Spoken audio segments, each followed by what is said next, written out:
Hi hello friends, welcome back to my channel. ಇವತ್ತು ನಮ್ಮ ಕರ್ನಾಟಕದ ಸ್ಪೆಷಲ್ ಆಗಿರುವ ರಾಗಿ ಮಣಿ ಹೇಗೆ ಮಾಡೋದು ಅಂತ ಹೇಳ್ಕೊಡ್ತೀನಿ. ಇದನ್ನು ರಾಗಿ ಹಾಲುಬಾಯಿ ಅಂತಲೂ ಕರೀತಾರೆ. ನಮ್ಮ ಟ್ರೆಡಿಷ್ನಲ್ ಆಗಿರುವ ಒಂದು ಡಿಶ್ನ ನಿಮಗೋಸ್ಕರ ನಾನು ನಿಮಗೆ ಹೇಳ್ಕೊಡ್ತೀನಿ ಯಾವ ಥರ ಮಾಡೋದು ಅಂತ. ನಾನಿಲ್ಲಿ 1/4 kg ರಾಗಿನ ತೊಗೊಂಡಿದ್ದೀನಿ. ಇದನ್ನು ಒಂದು 4 hours ನೆನೆ ಹಾಕಿದ್ದೆ. ನೀರೆಲ್ಲ ನೀಟಾಗಿ ಸೋಸಿಬಿಟ್ಟು ಮಿಕ್ಸಿ ಜಾರಿಗೆ ಹಾಕ್ಕೊತಾ ಇದ್ದೀನಿ. ಮಿಕ್ಸಿ ಜಾರ್ನಲ್ಲಿ ಹಾಕಿಬಿಟ್ಟು ಚೆನ್ನಾಗಿ ನುಣ್ಣಗೆ ರುಬ್ಕೋಬೋದು. ಈ ಒಂದು ರಾಗಿ ಮಣಿನ ನಾವು ಅಕ್ಕಿಯಲ್ಲೂ ಕೂಡ ಮಾಡ್ಬೋದು. ಅಕ್ಕಿಯಲ್ಲೂ ಸಹ ಈ ಥರ ಒಂದು ಡಿಶ್ನ ನಾವು ಮಾಡ್ಬೋದು. ರಾಗಿಲೂ ಸಹ ಮಾಡ್ಬೋದು. ರಾಗಿಲಿ ಇನ್ನೂ ಟೇಸ್ಟಾಗಿರುತ್ತೆ ಅಕ್ಕಿಗಿಂತ. 4 ಏಲಕ್ಕಿ ಹಾಕಿ ಫಸ್ಟ್ ತರಿಯಾಗಿ ರುಬ್ಕೊಂಡಿದ್ದೀನಿ. ಸ್ವಲ್ಪ ನೀರು ಹಾಕಿ ಮತ್ತೆ ನುಣ್ಣಗೆ ರುಬ್ಕೊಳ್ಳೋಣ. ಎಷ್ಟು ಚೆನ್ನಾಗಿ ನುಣ್ಣಗೆ ರುಬ್ಕೊತೀವೋ ಅಷ್ಟು ಚೆನ್ನಾಗಿ ರಾಗಿ ಹಾಲು ನಿಮಗೆ ಸಿಗುತ್ತೆ.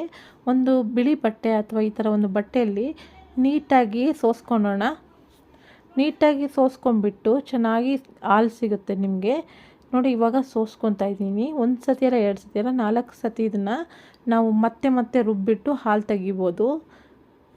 ನೋಡಿ, ಮತ್ತೆ ತೆಗ್ದಿದ್ದೀನಿ. ಇದನ್ನು ತೆಗೆದು ಮತ್ತೆ ಮಿಕ್ಸಿಗೆ ಹಾಕ್ತಾಯಿದ್ದೀನಿ. ಮಿಕ್ಸಿಗೆ ಹಾಕ್ಬಿಟ್ಟು ರುಬ್ಬಿಟ್ಟು ಮತ್ತೆ ಅದನ್ನು ನಾನು ಹಾಲು ಹಾಕ್ಕೊತಾ ಇದ್ದೀನಿ. ಈ ಥರ ಒಂದು 4 ಸತಿ ನಾನು ಹಾಲು ತೆಗ್ದಿದ್ದೀನಿ. ಯಾವ ಥರ ತೆಗಿಯೋದಂತ ನಿಮ್ಗೆ ಹೇಳ್ಕೊಟ್ಟಿದ್ದೀನಲ್ವ. ರುಬ್ಬಿಟ್ಟು ತೆಗೆದುಬಿಟ್ಟು ಹಾಲು ತೆಗೆದುಬಿಟ್ಟು ಆ ರಾಗಿ ಇರುತ್ತಲ್ಲ ಫ್ರೆಂಡ್ಸ್, ಮತ್ತೆ ಮಿಕ್ಸಿ ಜಾರಿಗೆ ಹಾಕಿಬಿಟ್ಟು ಸ್ವಲ್ಪ ನೀರು ಹಾಕಿ ಮತ್ತೆ ರುಬ್ಬಿಟ್ಟು ಮತ್ತೆ ಸೋಸಬೇಕು. ಆ ಥರ 4 ಸತಿ ಮಾಡಿದ್ದೀನಿ. ಈಗ ಒಂದು ಪ್ಯಾನ್ ಇಟ್ಕೊಂಡಿದ್ದೀನಿ. ಈ ಪ್ಯಾನಲ್ಲಿ ಒಂದು 150 ಗ್ರಾಮ್ ಆಗೋಷ್ಟು ಬೆಲ್ಲದ ಪುಡಿ ತೊಗೊಂಡಿದ್ದೀನಿ.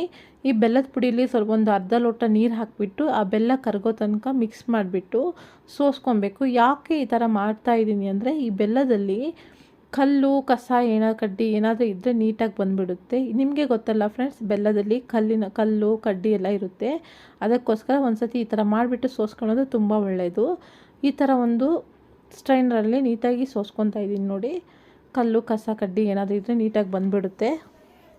ಈಗ ಏನು ಮಾಡಬೇಕು ಅಂದರೆ, ಇದು ಒಂದು ಕಡೆ ಇರಲಿ. ನೋಡಿ, ನೀಟಾಗಿ ಸೋಸಿಟ್ಕೊಂಡಿರೋದು ಒಂದು ಕಡೆ ಇರಲಿ. ನೆಕ್ಸ್ಟ್ ಏನು ಮಾಡಬೇಕು ಅಂದರೆ, ಸ್ಟವ್ ಮೇಲೆ ಪ್ಯಾನ್ ಇಟ್ಬಿಟ್ಟು ನಾವು ರಾಗಿ ಹಾಲು ತೆಗೆದಿಟ್ಕೊಂಡಿರ್ತೀವಲ್ಲ ಅದನ್ನು ಪ್ಯಾನ್ನಲ್ಲಿ ಹಾಕ್ಕೋಬೇಕು. ಹಾಕಿಬಿಟ್ಟು ಒಂದು ಸ್ಪೂನ್ ಸಹಾಯದಿಂದ ಅಥವಾ ವಿಸ್ಕ್ ಸಹಾಯದಿಂದ ನೀಟಾಗಿ ಮಿಕ್ಸ್ ಮಾಡಬೇಕು. ನಾನಿಲ್ಲಿ ನೋಡಿ ಮಿಕ್ಸ್ ಮಾಡ್ತಾಯಿದ್ದೀನಿ. ನನಗೆ ಯಾಕೋ ಈ ಥರ ಸೌಟ್ನಲ್ಲಿ ನನಗೆ ಸರಿ ಅನ್ನಿಸ್ಲಿಲ್ಲ ಮಿಕ್ಸ್ ಮಾಡೋದಕ್ಕೆ. ಅದಕ್ಕೆ ನಾನು ವಿಸ್ಕ್ನ ಯೂಸ್ ಮಾಡಿದ್ದೀನಿ. ಈ ವಿಸ್ಕಲ್ಲಿ ಮಿಕ್ಸ್ ಮಾಡಬೇಕಾದ್ರೆ ನನಗೆ ಈಸಿ ಅನ್ನಿಸ್ತು. ನಿಮ್ಮ ಹತ್ರ ವಿಸ್ಕ್ ಇಲ್ಲ ಅಂದರೆ ನಿಮ್ಮ ಹತ್ರ ಯಾವ ಥರ ಸೌಟ್ ಇದೆಯೋ ಈ ದೋಸೆ ತಿರುಗಿಸ್ತೀವಲ್ಲ ಆ ಥರ ಇದರಲ್ಲೂ ನೀವು ಮಿಕ್ಸ್ ಮಾಡ್ಕೊಬೋದು. ನಿಮ್ಮ ಹತ್ರ ಯಾವ ಥರ ಸೌಟ್ ಇದೆಯೋ ಅದರಲ್ಲಿ ಮಿಕ್ಸ್ ಮಾಡ್ಕೊಬೋದು. ಅದೆಲ್ಲ ಏನೂ ಪ್ರಾಬ್ಲಮ್ ಇಲ್ಲ. ಆದಷ್ಟು ಸಿಮ್ಮಲ್ಲೇ ಇಟ್ಟು ಮಿಕ್ಸ್ ಮಾಡಿ, ಮತ್ತು ನಾವು ಬೆಲ್ಲ ಜಿನಿಗಿಸಿಟ್ಕೊಂಡಿದ್ವಲ್ಲ ಆ ಬೆಲ್ಲನೂ ಸೇರಿಸ್ಬಿಟ್ಟು ನೀಟಾಗಿ ಮಿಕ್ಸ್ ಮಾಡ್ಕೊಳ್ಳೋಣ. ಸಿಮ್ಮಲ್ಲೇ ಇಟ್ಟು ನೀಟಾಗಿ ಮಿಕ್ಸ್ ಮಾಡಬೇಕು ಫ್ರೆಂಡ್ಸ್. ನೀವು ಕೈಗೆ ಬಿಡಬಾರ್ದು. ಮತ್ತು ನೀವು ಹೈ ಫ್ಲೇಮು ಇಟ್ಕೊಬಾರ್ದು.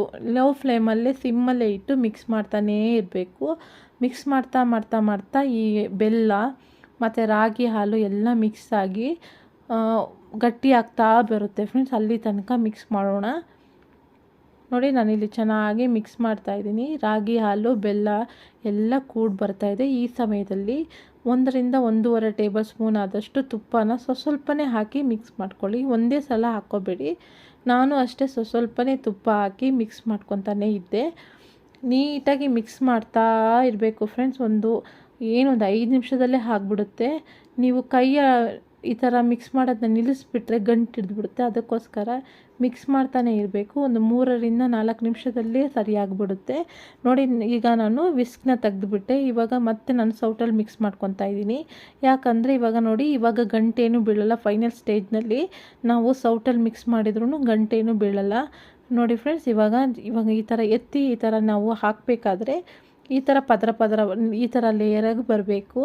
ಈ ಥರ ಲೇಯರ್ಸ್ ಬಂದರೆ ಆಗಿದೆ ಅಂತ ಗಟ್ಟಿಯಾದ ಒಂದು ಲೇಯರ್ಸ್ ಬರುತ್ತೆ. ಈ ಥರ ಎತ್ತಿ ಈ ಥರ ಉಯ್ದರೆ ಆವಾಗ ಇದು ರೆಡಿಯಾಗಿದೆ ಅಂತ ಅರ್ಥ. ಈ ಒಂದು ಇವಾಗ ಒಂದು ಡಿಶ್ನ ನಾವು ಒಂದು ಪ್ಲೇಟ್ಗೆ ಟ್ರಾನ್ಸ್ಫರ್ ಮಾಡ್ಕೊಳ್ಳೋಣ. ನಾನಿಲ್ಲಿ ಒಂದು ಟ್ರೇಗೆ ಟ್ರಾನ್ಸ್ಫರ್ ಮಾಡ್ಕೊತಾ ಇದ್ದೀನಿ. ಬಾಕ್ಸ್ ಥರ ಇರೋದು ಥರ ಇದೆಯಲ್ಲ ಆ ಥರ ಎಲ್ಲ. ನಿಮ್ಮ ಹತ್ರ ತಟ್ಟೆ ಇದ್ದರೆ ತಟ್ಟೆಲ್ಲೂ ನೀವು ಹಾಕ್ಕೋಬೋದು.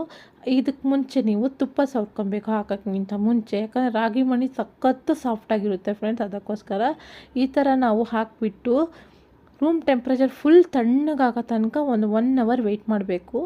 1 hour ಆದ ನಂತರ ನಾನು ಹೇಗೆ ಬಂದಿದೆ ಅಂತ ತೋರಿಸ್ತೀನಿ ನೋಡಿ. ಅಷ್ಟು ಅಷ್ಟು ಸಾಫ್ಟಾಗಿರುತ್ತೆ, ಜಲ್ಲಿ ಥರ ಇರುತ್ತೆ. ಮಕ್ಳಿಗೆ ಏನು ಜಲ್ಲಿನೇ ತಿಂತಾ ಇದ್ದಾರೆ ಅಂತ ಅನ್ನಿಸುತ್ತೆ, ಅಷ್ಟು ಸಾಫ್ಟಾಗಿರುತ್ತೆ. ಕೈಯಲ್ಲಿ ತೆಗ್ದ ತಕ್ಷಣ ಹಂಗೆ ಜಾರ್ಕೊಬಿಡುತ್ತೆ, ಅಷ್ಟು ಸಾಫ್ಟಾಗಿರುತ್ತೆ ಫ್ರೆಂಡ್ಸ್. ನೋಡಿ ನಿಮಗೆ ನೋಡಿ ಕಟ್ ಮಾಡಿ ತೋರಿಸ್ತಾ ಇದ್ದೀನಿ ಎಷ್ಟು ಸಾಫ್ಟಾಗಿ ಬಂದಿದೆ ಅಂತ. ನೋಡಿ ಫ್ರೆಂಡ್ಸ್, ಈಗ ಕಟ್ ಮಾಡ್ತಾಯಿದ್ದೀನಿ. ನಾನು 2 ಬಾಕ್ಸ್ ಆಯ್ತಿದ್ದು ನಾನು ರಾಗಿ ಮಣಿ ಮಾಡಿರೋದು. 2 ಬಾಕ್ಸ್ನಲ್ಲಿ ಹಾಕಿದ್ದೆ. ಒಂದರಲ್ಲಿ ನಿಮಗೆ ಕಟ್ ಮಾಡಿ ತೋರಿಸ್ತೀನಿ, ಇನ್ನೊಂದರಲ್ಲಿ ಬಾಕ್ಸಿಂದ ಹಾಗೆ ತೆಗೆದು ತೋರಿಸ್ತಾ ಇದ್ದೀನಿ. ನೋಡಿ ಬಾಕ್ಸಲ್ಲಿ ಹಾಕಿಟ್ಟಿದ್ದೆ, ಎಷ್ಟು ಸಾಫ್ಟಾಗಿದೆ ನೋಡಿ. 1 ಅವರ್ ಆದ ನಂತರ ನಿಮಗೆ ತೋರಿಸ್ತಾ ಇದ್ದೀನಿ ಎಷ್ಟು ಜಲ್ಲಿಯಾಗಿ ಎಷ್ಟು ಸಾಫ್ಟಾಗಿ ಈ ಒಂದು ರಾಗಿ ಮಣಿ ಬಂದಿದೆ ಅಂತ. ನೀವು ಸಹ ಕ್ವಾಂಟಿಟಿ ಜಾಸ್ತಿ ಮಾಡೋದಾಗಿದೆ ಇನ್ನೂ ಚೆನ್ನಾಗಿ ಬರುತ್ತೆ. ಈ ರೆಸಿಪಿ ಇಷ್ಟವಾದಲ್ಲಿ ನನ್ನ ಚಾನಲನ್ನು ಸಬ್ಸ್ಕ್ರೈಬ್ ಮಾಡಿ, ಸಪೋರ್ಟ್ ಮಾಡಿ. ಧನ್ಯವಾದಗಳು ಫ್ರೆಂಡ್ಸ್.